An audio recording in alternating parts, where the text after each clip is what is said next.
नर्मदे हर। बड़ा परम सौभाग्य है कि आज हमने रेवा संगम तीर्थ क्षेत्र रत्न सागर को पार किया है। और ये रत्न सागर इसलिए है क्योंकि रत्नों का भंडार है। स्वयं बड़ी बड़ी सुंदर वस्तुएं इस सागर से ही प्राप्त हुई हैं।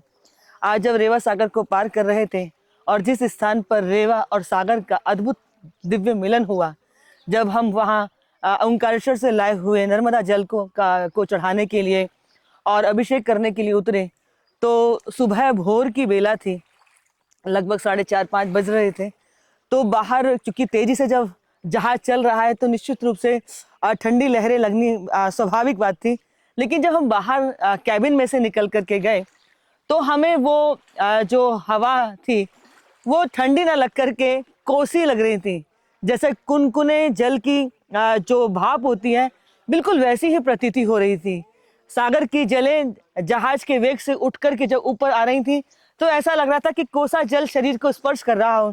यह देख करके हमारा शरीर इतना रोमांचित हो गया, हम गदगदा गए कि माँ कैसी कृपा है तुम्हारी कि इस जल को भी कोसा कर दिया। इतना रोमांच था हमारे चित्त के अंदर, क्योंकि वो अनुभूति हमने स्वयं की थी।